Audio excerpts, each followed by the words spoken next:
I think about that summer day when I went on my first date. We danced in an empty park. Hi guys! Welcome back to our channel! Kumakain ka ba lang? Sorry. Nabigla ka pala. Welcome back, guys! Okay. So, ano ba tong ano natin? Ano ba tong Hindi, pa-thank you muna tayo sa oo nga pala. Tama. 2,500 subscribers. Million! 2.5M subscribers. Hindi, dumadami na. Oo. Thank you so Maraming much. salamat. So anyway, ang episode natin ngayon is all about our special journey together as husband and wife and building a family together. So, Actually, yung first 2 episodes, parang pinapakilala tayong dalawa. So now, very special to our hearts itong episode na to kasi gusto namin ma-follow nyo yung journey namin. Ano ba yung di-discuss natin yan? Or okay. vlog? Hindi kasi ganito yung love. Nag-post kasi ako ng reel. Mahirap sa social media ng reel sa Instagram ko. So parang ang daming na-curious. Daming katanungan. Oo.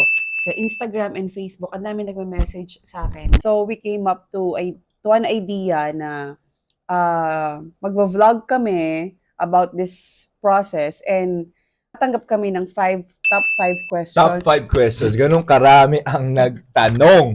Disclaimer lang po. Disclaimer. Disclaimer lang guys ha. Etong mga top 5 questions na to, ito yung based on our experience po. So, iba-iba tayo Iba-iba, di ba? So, baka iba yung experience ng mga kakilala nyo or mga kaibigan nyo. So, baka kasi compare nila di ba? Oo. I-discuss lang namin kung paano namin naintindihan. So, baka At mali yung experience- pagkaintindi At namin. yung experience natin. Oo, yun yung experience explain- namin. So, explain baka natin sa mali yung kanila. explanation namin. E di, sorry na agad. Okay, so top 1. Kaninong idea ang pag-IVF? Kanino nga ba? Explain, bakit tayo nag-IVF? Okay. First and foremost. First and foremost. Oo. Meron kasi akong endometriosis. Mahirapan na. Mahirapan Teka, di ko na Google yan Di mo ako sinabi. Anyway, parang inborn yun na naka-block yung parehong fallopian tubes. In short, So, di siya pwedeng manganak naturally. Oo. Hindi ako pwedeng mabuntis naturally. Yes, mabuntis, sorry. Mabuntis naturally. Kailan mo nalaman yun? Nalaman ko yun 2020. Anong year tayo? Ano ganyan? Anong year tayo na naging? Ang hirap ko. IVF lang usapan IVF lang usapan Anong year tayo naging? Teka lang, number 2 ba yan? 2022? Ay, Sa 2021. totoo lang guys, hindi ako yung napipressure siya. 2019 siguro alam ko na hindi ako pwedeng mabuntis naturally. Dahil nga meron ako endometriosis. So, nung naging kami ni JV, in-explain ko sa kanya yung case ko na walang other way kundi IVF para magkaroon kami ng baby kung sakaling yun nga. Which is doon tayo naghiwalay, di ba? Hindi pala. Ano na pinay mo kay JB? Ano namang Ano na feel mo, love? Nung sinabi ko sa'yo, anong na feel mo pala? Oo nga. Hindi ko nga alam kung anong naramdaman mo. Ayun, nalungkot ako. Hindi totoo? Nalungkot ka?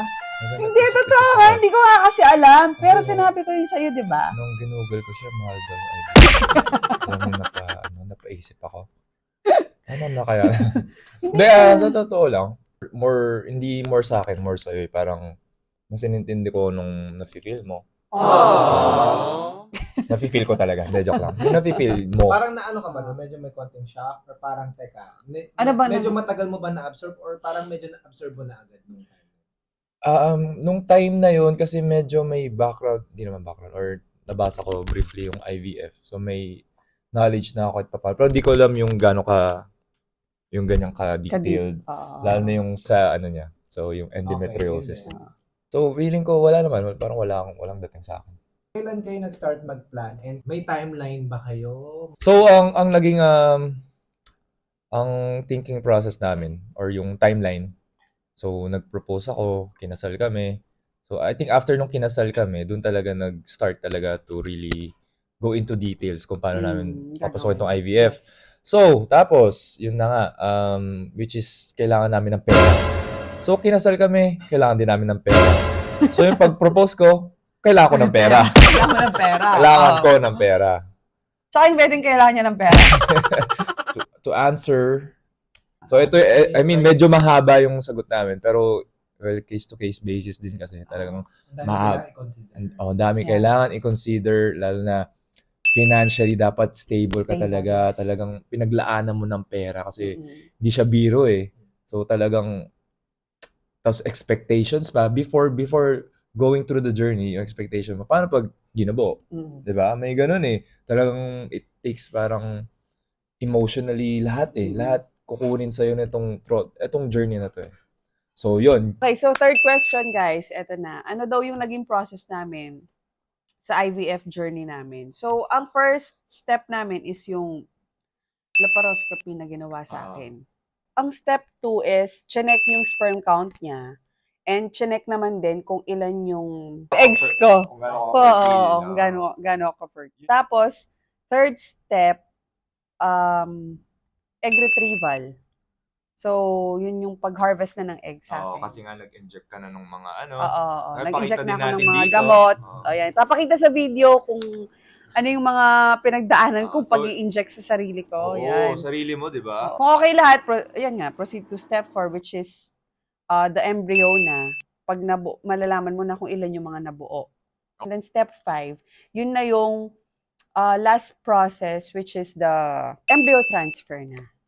Fourth question is, gaano ka-importante ang pagpili ng OBGYN? I think for me, yung pinaka-importante is yung Doctor talaga. OBGYNECO.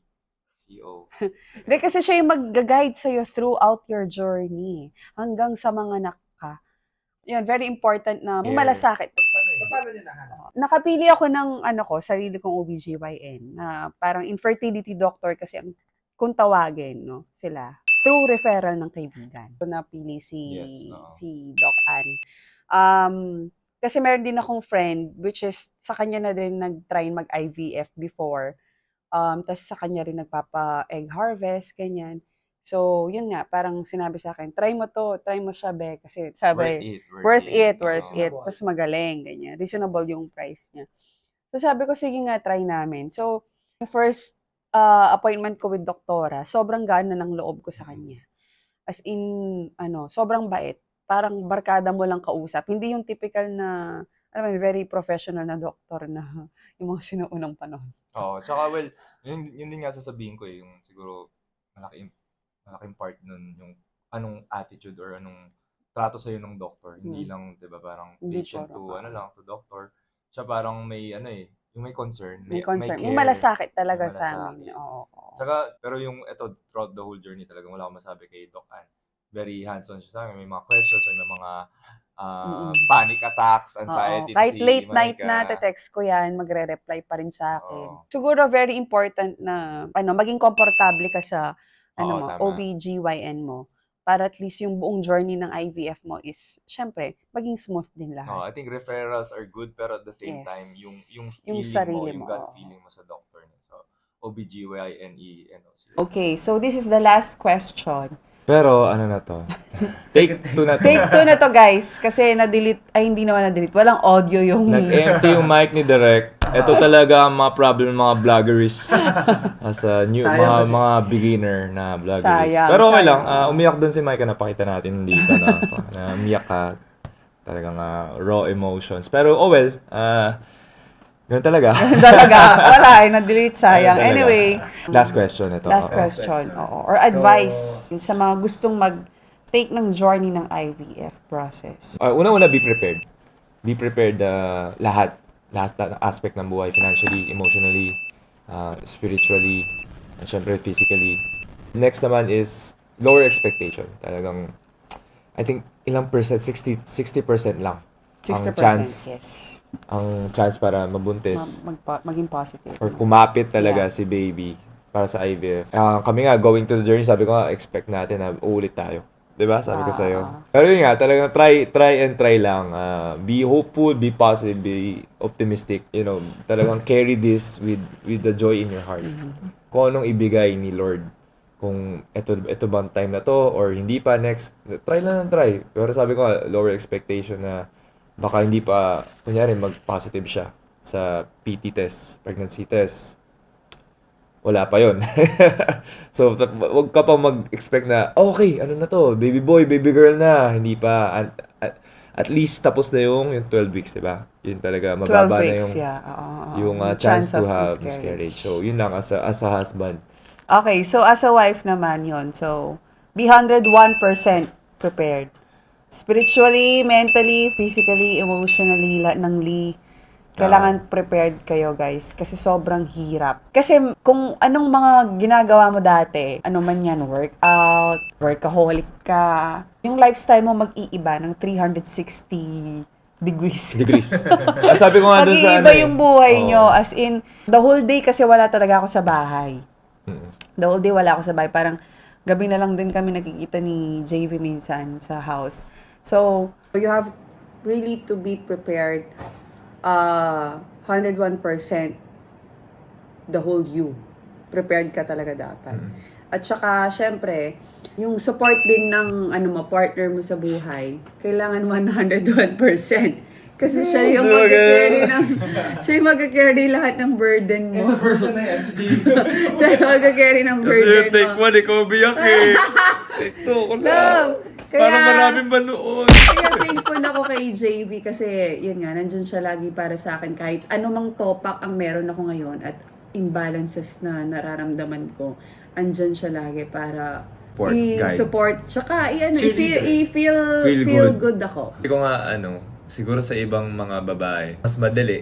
Sa'yo nga, talagang mahirap eh. Kasi talagang gabi ka na umuwi, morning wala ka na dito. Ngayon, 24 hours na sa bahay ka.